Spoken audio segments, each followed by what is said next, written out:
सर्वेभ्यो नमः संस्कृताय। आप सभी का स्वागत है हमारे YouTube संस्कृत वाणी चैनल पर। मैं आशुतोष कुमार पांडे आप सभी का स्वागत करता हूं। सबसे पहले मैं आपको सूचित कर दूं, इस कक्षा में बिहार बोर्ड वर्ग 10 पीयूषम भाग द्वितीय का प्रथम पाठ मंगलम का 2 मंत्रों का वीडियो हो चुका है। हमारे चैनल पे है, आप उसे चाहें तो देख सकते हैं और अपने साथियों को भी शेयर कर सकते हैं। आज की इस वीडियो में हम प्रथम पाठ मंगलम का तृतीय और चतुर्थ मंत्र का अध्ययन करेंगे और उम्मीद करते हैं कि हमारे इससे पूर्व में जो मैं वीडियो डाला हूं प्रथम और द्वितीय मंत्र का, आप लोगों में से जो भी छात्र या छात्रा हमारे इस वीडियो को देखे होंगे तो उन्हें पूर्णतः मैं विश्वास के साथ कह सकता हूं कि उनको लाभ मिला होगा। इसी कड़ी में हम आज तृतीय और चतुर्थ मंत्र का अध्ययन करेंगे। तो बिना देरी किए हुए हम इस तृतीय मंत्र का अध्ययन करेंगे। यह तृतीय मंत्र मुंडकोपनिषद से लिया गया है। कौन से उपनिषद से? मुंडकोपनिषद से।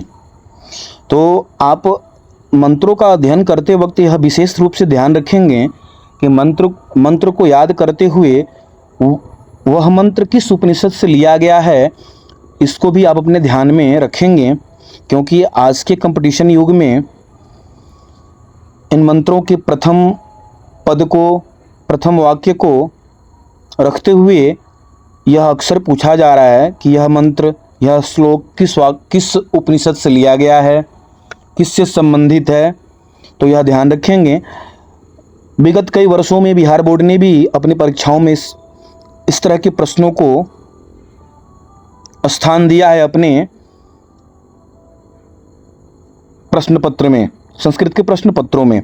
तो आप इसका विशेष ध्यान देंगे कि कौन सा मंत्र किस उपनिषद से लिया गया है। तो हम इस कड़ी को आगे बढ़ाते हुए इस मंत्र का उच्चारण करेंगे और मैं उम्मीद करता हूं कि आप, क्योंकि संस्कृत क्या है, संस्कृत जब तक आप शुद्ध नहीं लिखेंगे, शुद्ध नहीं बोलेंगे, तो इसका अर्थ दूसरा हो जाएगा, अर्थ का अनर्थ हो जाएगा। तो संस्कृत में शुद्धता बहुत ज़रूरी है। तो आप हमारे उच्चारण को देखते हुए, उच्चारण को समझते हुए, आप चाहें तो, क्योंकि प्रत्येक मंत्र को मैं 2 से 3 बार आवृत्ति किया हूं, तो आप चाहें तो हमारे साथ भी आप इस वीडियो के माध्यम से आप भी इसको बोल सकते हैं, उच्चारण कर सकते हैं। अन्यथा आप चाहें तो वीडियो को बार बार पीछे करके और हमारे मंत्रों को आप सुन, हमारे द्वारा उच्चारण किया हुआ यह मंत्र या पूर्व में जो वीडियो डाला गया उन मंत्रों को भी आप याद कर सकते हैं, समझ सकते हैं। तो शुरू करते हैं। सत्यमेव जयते नानृतम सत्येन पंथा विततो देवयानः येनाक्रमन्त्य ऋषयो ह्याप्तकामा यत्र तत्सतस्य परम निदानम्। पुनः एक बार। सत्यमेव जयते नानृतम् सत्येन पंथा विततो देवयानः येनाक्रमन्त ऋषयो ह्याप्तकामा यत्र तत्सतस्य परम निदानम्। मुंडकोपनिषद से लिया गया यह मंत्र है। अन्वय। सत्यमेव जयते न अनृतम् सत्येन देवयानः पंथा विततः येन आप्तकामा ऋषिः आक्रमन्ति यत्र तत्सतस्य परम निधानम। यह अन्वय आपके समक्ष।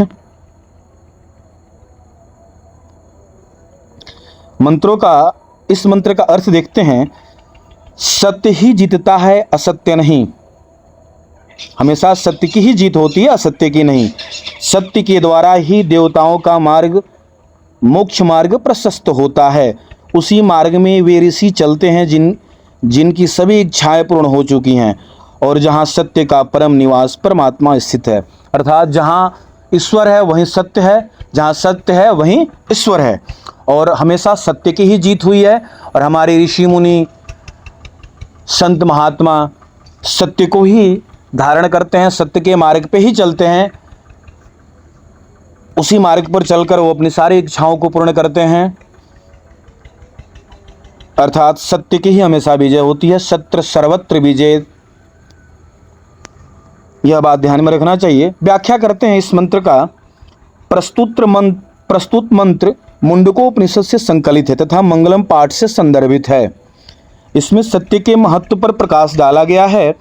ऋषियों का संदेश है कि संसार में सत्य की ही जीत होती है, असत्य या झूठ की नहीं।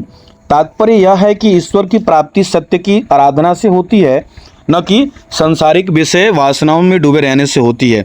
संसार माया है तथा ईश्वर सत्य है, इसलिए ऋषियों ने अपने उद्धार का, आत्म कल्याण के लिए उस परम सत्य के मार्ग का अनुसरण किया है, जिसके वे ज्ञाता हैं और जीव योनि से मुक्त पाने में सफल होते हैं। अतः जीव जब तक उस सत्य मार्ग का अनुसरण नहीं करता है, तब तक वह सांसारिक माया मोह के पास में जकड़ा रह जाता है। अतएव उस सत्य की प्राप्ति के लिए जीव को अनासक्त भाव से कर्म करना चाहिए, क्योंकि सिर्फ ईश्वर ही सत्य है, इसके अतिरिक्त सब कुछ असत्य है। गीता में श्री कृष्ण ने कहा है, सत्यम केवलम अहमेव अस्मि मतः अन्यतः सर्वम असत्यम अस्ति। अर्थात सत्य केवल मैं हूँ, मेरे अतिरिक्त सब कुछ असत्य है। अब हम इन मंत्रों में जो पद अर्थात जो शब्दों का प्रयोग हुआ है, उस शब्दों का एक एक शब्दों का अर्थ हम जानेंगे। सत्यम सत्य एव ही जयते, विजय प्राप्त करता है। अनरितम असत्य, पंथा मार्ग, विततः विस्तृत या फैला हुआ। देवयानः देवताओं का मार्ग अर्थात मोक्ष का मार्ग। आक्रमंती चलते हैं, प्राप्त करते हैं। ऋषिः ऋषि या ज्ञानी पुरुष। आप्तकामाः जिनकी सभी इच्छाएं पूर्ण हो चुकी हैं। निधानम आधार, परम स्थान। अब उपरोक्त मंत्र में प्रयुक्त पदों की विभक्तियों के बारे में जानेंगे कि किस पद में कौन सी विभक्ति का प्रयोग हुआ है। विभक्तियों की चर्चा करने से पहले हम आपको बता दें कि मैं इसके पूर्व 2 मंत्रों वाले वीडियो में भी मैंने आपको बता दिया था कि मैं विभक्तियों को लिखा नहीं हूँ, विभक्तियों को नंबरिंग अर्थात न्यूमेरिकल में अंकों में बताया हूँ, जिसमें दहाई स्थान विभक्ति है और इकाई स्थान वचन है। सत्यम, सबसे पहले मैं आपको यह भी बताते चलूं कि इसमें जो प्रातिपदिक शब्द में लिखा हूं या प्रयोग किया हूं, प्रातिपदिकः का अर्थ क्या होता है? प्रातिपदिकः का अर्थ होता है मूल या वास्तविक, मूल या वास्तविक। प्रातिपदिक का अर्थ होता है मूल या वास्तविक। तो इस बात को आप अब समझ चुके होंगे। अर्थात सत्यम जो शब्द बना है वह विभक्ति के बाद बना है, अर्थात विभक्ति के प्रयोग के बाद जो हमारे सामने जो शब्द दिख रहा है, जो पद दिख रहा है, वह क्या है? वो विभक्ति युक्त है। लेकिन इससे पहले तो यह मूल रूप में या वास्तविक रूप में होगा। उसी वास्तविक रूप को प्रातिपदिक कहते हैं, अर्थात जो प्रातिपदिक के सामने जो पद हमने लिखा है वही विभक्ति युक्त पद का मूल पद है, वही विभक्ति युक्त पद का मूल पद है। अर्थात सत्यम का मूल रूप सत्य है। कई बार यह प्रश्न विगत कई वर्षों में बोर्ड ने पूछा है कि मूल, इन शब्दों का मूल इनमें से कौन है। अर्थात मान लीजिए आपके समक्ष यह प्रश्न बन सकता है कि सत्यम पद का मूल या प्रातिपदिक क्या होगा, इनमें से क्या होगा। प्रातिपदिक भी दे सकता है, सत्यम पद का प्रातिपदिक क्या होगा। तो प्रातिपदिक भी आप ध्यान में रखेंगे कि प्रातिपदिक का अर्थ यही होता है मूल या वास्तविक। तो वह आपसे यही जानना चाहता है कि सत्यम पद का वास्तविक जो रूप है वो क्या है, या मूल रूप क्या है। तो सत्य, इसमें विभक्ति 21 का प्रयोग हुआ है, नपुंसकलिंग है। अनृतम का प्रातिपदिक अनृत, विभक्ति 21 अर्थात द्वितीया का एक वचन। सत्येन 31 अर्थात तृतीया का एक वचन, प्रातिपदिक सत्य है इसका। पंथा में 11 अर्थात प्रथमा का एक वचन, प्रातिपदिक इसका पंथन या पथ बनेगा। देवयान का अर्थ होगा देवयान में विभक्ति प्रयोग हुआ है 11, प्रातिपदिक देवयान। येन में विभक्ति 31, यह सर्वनाम यद से बना, यद शब्द का है, जिसके द्वारा ऋषय में विभक्ति जो प्रयोग हुआ है यह 13 है। अर्थात प्रथमा का बहुवचन, प्रातिपदिक इसका ऋषि होगा, मूल रूप इसका ऋषि, मूल शब्द जो होगा ऋषि होगा। आप्तकामः में जो विभक्ति प्रयोग हुआ है वह 13 है। प्रातिपदिक आप्तकाम। यत्र क्या है, अव्यय है। अव्यय का कोई विभक्ति, अव्यय क्योंकि क्या अव्यय को क्या कहा गया है, नव्यय इति अव्यय, नव्यय इति अव्यय, नव्यय इति अव्यय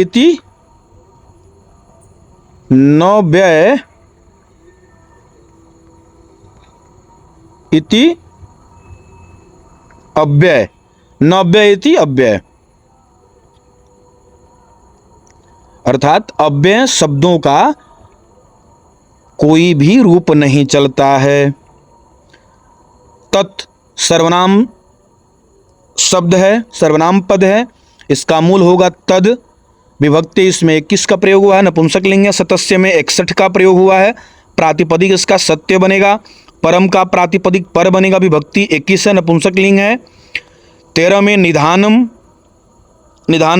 का प्रातिपदिक निधान बनेगा, विभक्ति इसमें प्रयोग हुआ है 21 और नपुंसकलिंग। यह रहा आपका तृतीय मंत्र का विवरण, जो आप अब समझ चुके होंगे उम्मीद है। हम आगे अब चतुर्थ मंत्र को देखेंगे, इसका आवृत्ति करेंगे। चतुर्थ मंत्र भी मुंडकोपनिषद से लिया गया है, यह भी आप ध्यान रखेंगे। चतुर्थ मंत्र कहाँ से लिया गया है, मुंडकोपनिषद से। चतुर्थ मंत्र भी कहाँ से लिया गया है, मुंडकोपनिषद।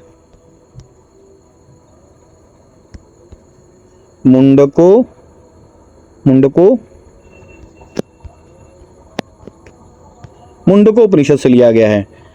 ये चौथा मंत्र भी कहाँ से लिया गया है, मुंडकोपनिषद से। यह बात आप अपने नोटबुक में नोट कर लेंगे, इस मंत्र को उतारते हुए अवश्य नोट कर लेंगे।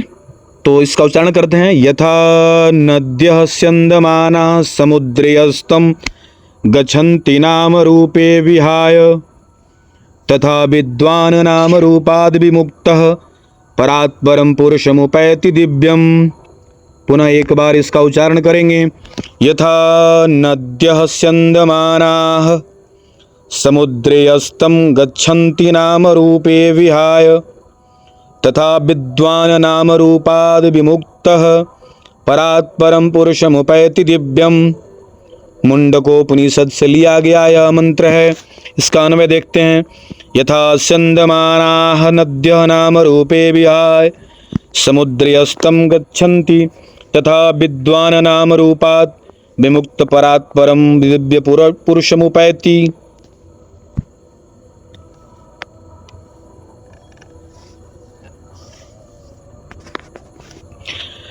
इसका अब मंत्र का अर्थ देखते हैं। जैसे नदियां बहते बहते अपने नाम और रूप को छोड़कर समुद्र में जाकर विलीन हो जाती हैं, वैसे ही ज्ञानी पुरुष नाम रूप के बंधन से मुक्त होकर उस परम दिव्य पुरुष परमात्मा को प्राप्त करते हैं, जो सबसे श्रेष्ठ हैं, जो सबसे श्रेष्ठ हैं,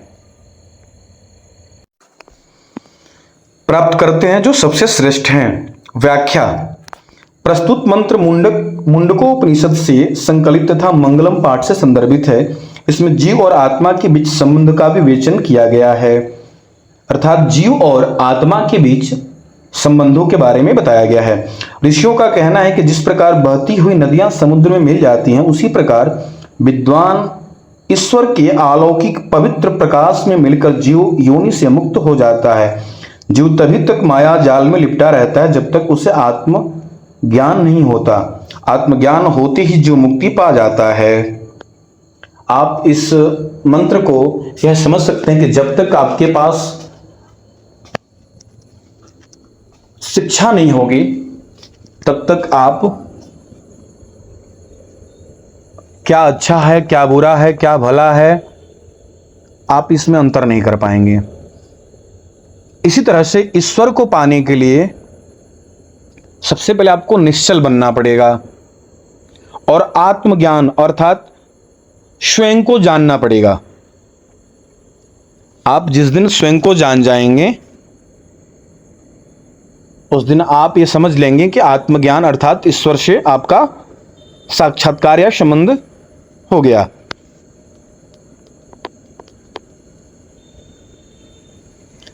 इस मंत्र में शब्दार्थ को देख लेंगे। यथा जैसे नद्यः नदियां, स्यंदमाना बहती हुई समुद्र में, अस्तम गच्छन्ति लीन हो जाती हैं, नाम रूपे नाम और रूप को विहाय छोड़कर,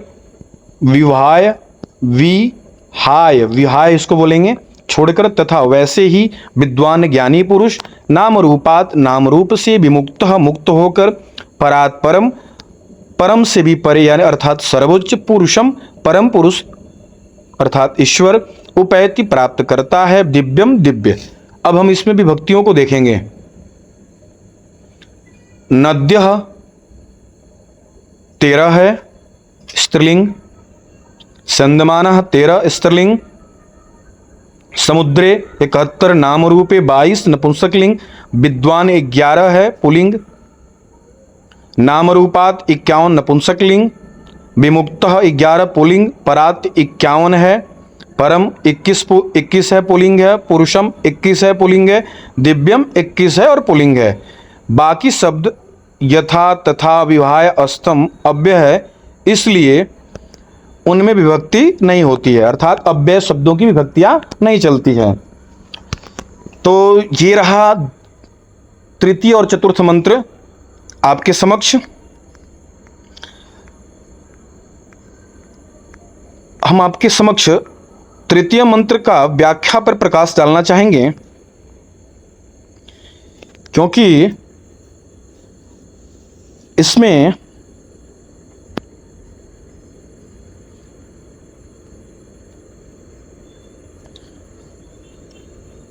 सत्य के मार्ग पर चलते हुए ऋषि लोग अपनी सारी इच्छाओं को पूर्ण कर चुके हैं। तो देखिए यह श्लोक द्वितीय श्लोक, वैसे मंगलम पाठ का 5 के पांचों मंत्र आपके जीवन से, मनुष्य के जीवन से कहीं ना कहीं संबंध रखते हैं, इसलिए इसे इस पाठ में शामिल किया गया है।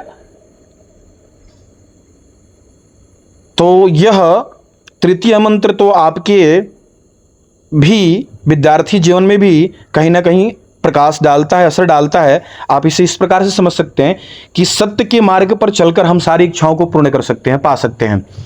तो वैसे आपके लिए सत्य का मार्ग क्या है विद्यार्थी जीवन में? सत्य का मार्ग है आप अपनी जो विद्या अध्ययन कर रहे हैं उसको आप सत्यता से करें, क्योंकि आप जब इसे सत्यता से करेंगे तो आप अपने लक्ष्य को प्राप्त करेंगे। क्योंकि इस ही मंत्र में बताया गया है कि झूठ की जीत कभी नहीं होती है, झूठ कभी भी विजयी नहीं हो सकता है।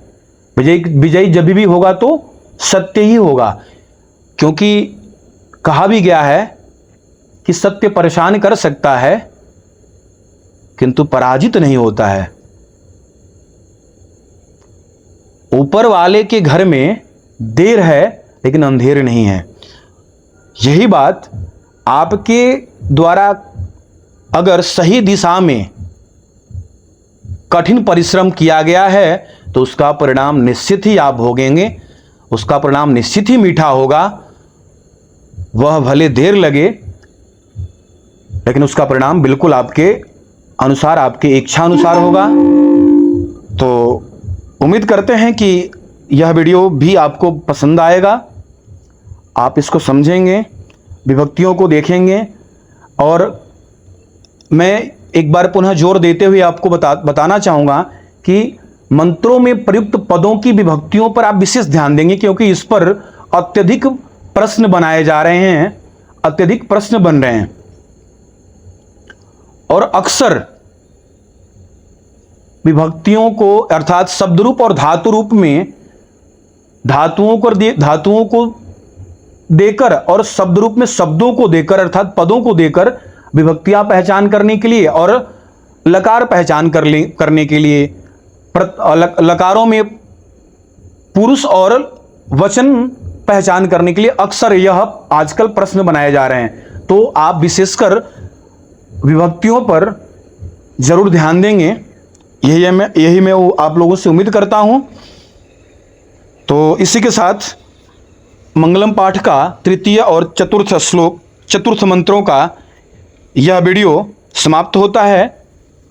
तब तक के लिए धन्यवाद। नमः संस्कृताय। जय हिंद। अपना ख्याल रखें, खूब अध्ययन करें।